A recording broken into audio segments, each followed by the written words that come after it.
नमस्कार साथियों। Budget special class हमारी तैयार हो चुकी है 2023-24 का। 2 फरवरी 2023 आज की दिनांक है। रात के लगभग 12 बज चुके हैं।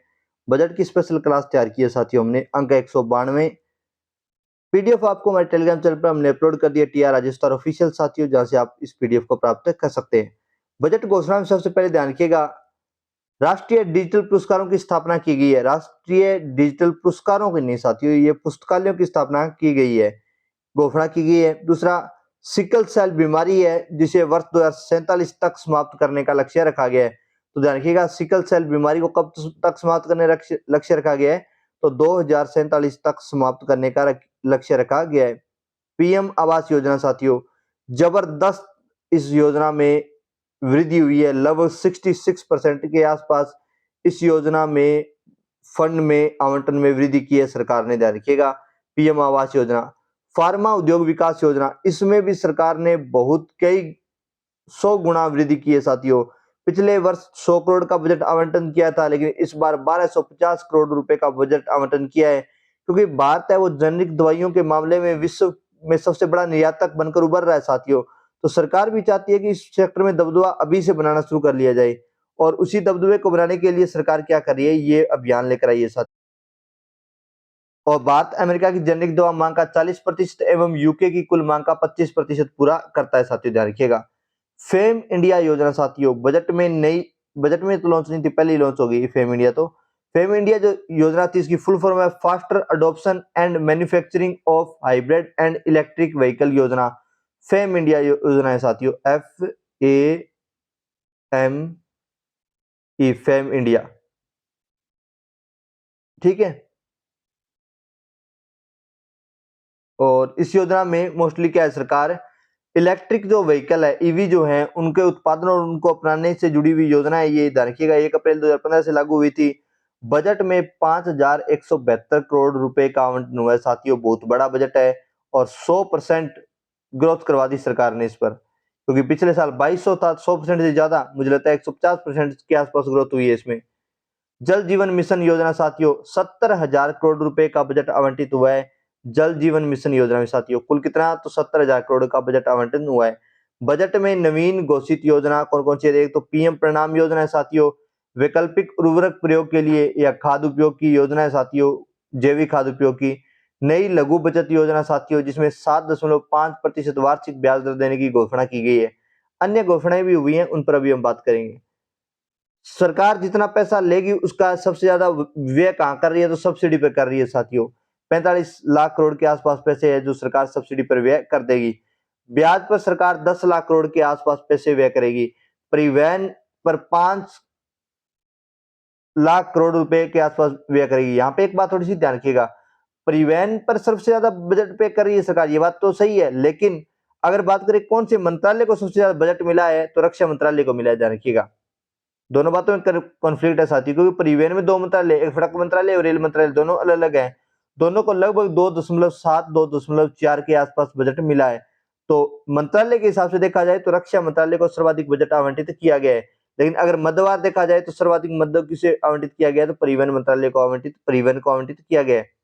रक्षा का अंतरण राज्यों का अंतरण है, ग्रामीण विकास, पेंशन और कर प्रशासन, उसके बाद में ये क्रम से आएंगे साथियों। ध्यान रखिएगा, मध्यवार तो परिवहन सर्वाधिक, फिर रक्षा, राज्यों का अंतरण, और वैसे ओवरऑल पूछे तो सब्सिडी, ब्याज, परिवहन, रक्षा। ध्यान रखिएगा, मंत्रालयवार आवंटन सर्वाधिक रक्षा मंत्रालय को, दूसरा सड़क परिवहन एवं राजमार्ग मंत्रालय, तीसरा रेल मंत्रालय।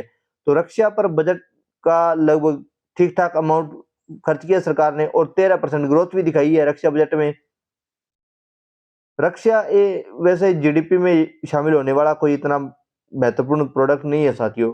फिर भी ये है कि अगर तुम थाली में कमा रहे हो लेकिन थाली में ढंग से खा नहीं पा रहे हो, तो फिर दिक्कत है। तो रक्षा की भी एक जरूरत है इस वक्त देश को।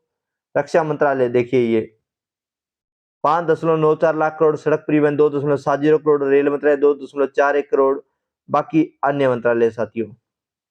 बजट आएगा कहां से, 34% के लगभग उधार और अन्य देयताएं जो हमें मिलेंगी वो है साथियों।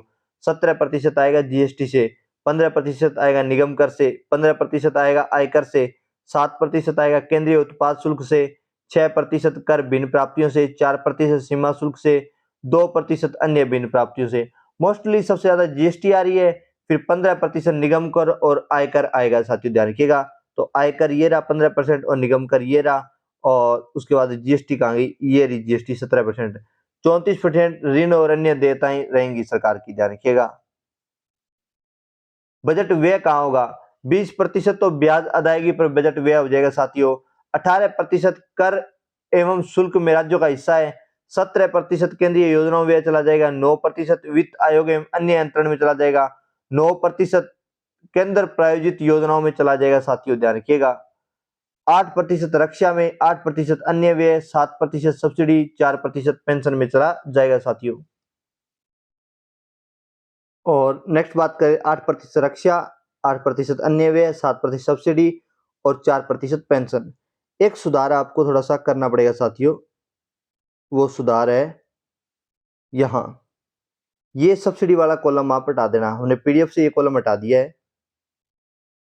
तो सर्वाधिक कहाँ व्यय हो रहा है, ब्याज से, क्योंकि इसमें दिक्कत ये थी कि डॉट वगैरह की कोई दिक्कत रही है। ये 4 लाख समथिंग रुपए हैं, 4 लाख करोड़ रुपए हैं।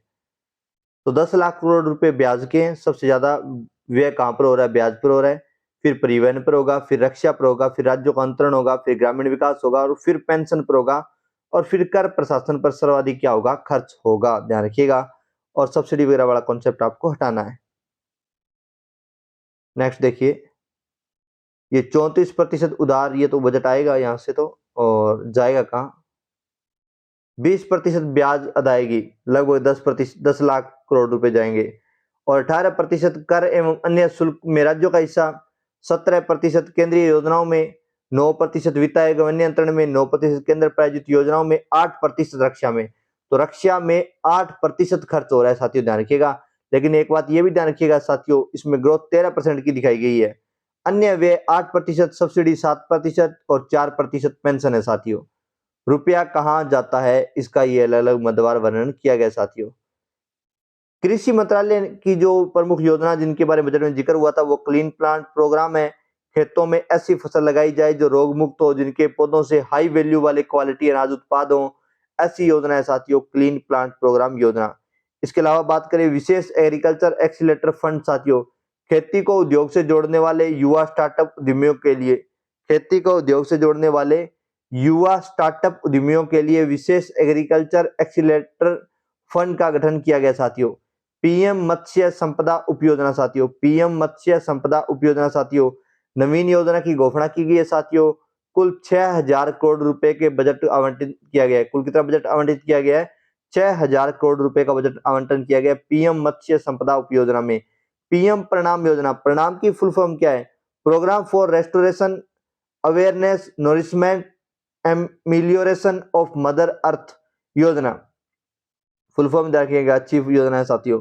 प्राकृतिक खेती की ओर अग्रसर किसानों के लिए वैकल्पिक फर्टिलाइजर को प्रोत्साहन देने की योजना, जैविक खाद को बढ़ावा देने की योजना है पीएम प्रणाम योजना, जिसका बजट में जिक्र किया गया है। गोबर धन परियोजना, अब गोबर की फुल फॉर्म क्या है वो देख लीजिए, galvanising organic bio agro resource, galvanising organic bio agro resource, देखो galvanising organic bio agro resource, देखो गोबर बन गई ना, गोबर धन योजना, क्या फुल फॉर्म बनाते हैं Modi ji. 500 waste to wealth plant स्थापित करने की बजट घोषणा है साथियों, ध्यान रखिए बजट में कितने की घोषणा है, 500 वेस्ट टू वेल्थ प्लांट स्थापित करने की घोषणा है। सहकारिता मंत्रालय की स्थापना हुई थी 2021 में, नई सहकारी समितियां गठित करने की घोषणा की गई है। श्री अन्न किसे कहते हैं साथियों, तो मोटे अनाज को कहते हैं, और वैश्विक केंद्र बनाने की घोषणा है। और भारतीय बाजरा अनुसंधान संस्थान हैदराबाद को इसके लिए तैयार किया जाएगा।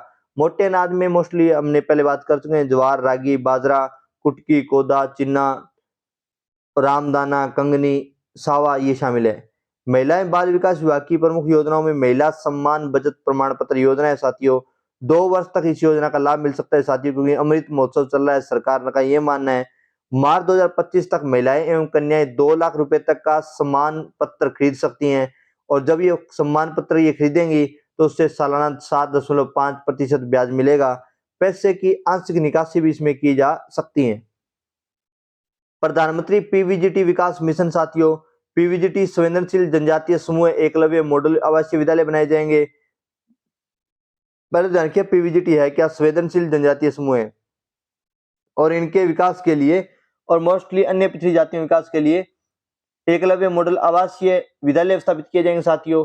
सिकल सेल एनीमिया अनुमूलन मिशन स्थापित किया जाएगा साथियों। पीएम विश्वकर्मा कौशल सम्मान योजना शुरू की जाएगी। गुरुदेव विश्वकर्मा के नाम पर योजना शुरू की गई है। सिकल सेल एनीमिया साथियों, खून की कमी से जुड़ी हुई एक आनुवंशिक बीमारी है जिसमें जो रक्त कोशिकाएं होती हैं उनकी आकृति बदल जाती है और धीरे धीरे वो मर जाती हैं। 2047 तक एनीमिया को खत्म करने का मिशन शुरू करने की घोषणा की गई है। रेल परिवहन साथियों, जबरदस्त वृद्धि की गई है। 1.62 लाख करोड़ से बजट बढ़ा करके 2.41 लाख करोड़ रुपए बजट कर दिया गया है। वंदे भारत योजना और लॉजिस्टिक योजनाओं में सरकार धूमधाम से पैसे लगा रही है। 35 हाइड्रोजन ट्रेन चलाने की घोषणा की गई है सरकार के द्वारा। ध्यान रखिएगा कि 35 हाइड्रोजन ट्रेन चला देंगे। अर्बन इंफ्रा डेवलपमेंट फंड साथियों, यूआईडीएफ, अर्बन इंफ्रा डेवलपमेंट फंड, पहले ग्रामीण विकास फंड या ग्रामीण विकास कोष होता था, उसी की तर्ज पर यह कोष बनाया गया साथियों। 10,000 करोड़ रुपए का फंड इसमें डाला गया है। दूसरी एवं तीसरी श्रेणी के जो शहर है उनके विकास पर यह खर्च होगा। दूसरी श्रेणी मतलब 50,000 से 1 लाख रुपए तक, और तीसरी श्रेणी अर्थात 20,000 से 50,000 की आबादी तक। फंड का प्रबंधन कौन करेगा? तो ये वेरी वेरी मोस्ट इम्पोर्टेंट ध्यान रखिएगा, राष्ट्रीय आवास बैंक द्वारा इसका प्रबंधन है किया जाएगा साथियों। रक्षा क्षेत्र 13% की वृद्धि, 5.94 लाख करोड़ रुपए आवंटित किए गए।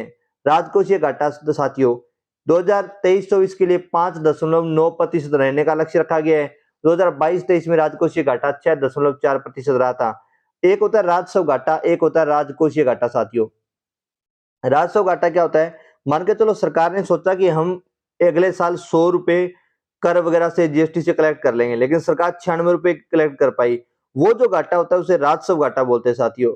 राजकोषीय घाटा क्या होता है? सरकार सोचती है कि हम इतना मान के चलिए 3500 रुपए हमारे पास आ जाएंगे और हमें यहाँ खर्च करने हैं। अब सरकार 100 रुपए आई है सरकार के पास, लेकिन सरकार ने खर्च 105 रुपए कर दिए।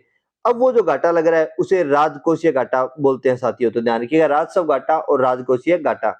ये राजकोषीय घाटा है, मतलब 100 रुपए डिसाइड किए खर्च करने को, तो वो 106 रुपए 105 रुपए खर्च कर लेंगे।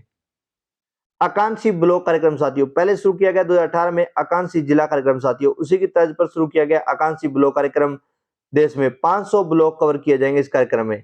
पूंजी निवेश परिवेश साथियों, इसमें जबरदस्त वृद्धि की गई है, 33% ग्रोथ की गई है पूंजी निवेश में। पूंजी निवेश बढ़ाने का फायदा ये होता है, मान के चलिए कि आपने एक साल में, मान के चलिए इस साल 10 लाख रुपए का कोई प्लॉट ले लिया, तो मोस्टली एक प्रकार से तो आपने खर्च कर दिए 10 लाख रुपए, पर दूसरे ही रूप में आपके पास सेविंग भी 10 लाख की हो गई है।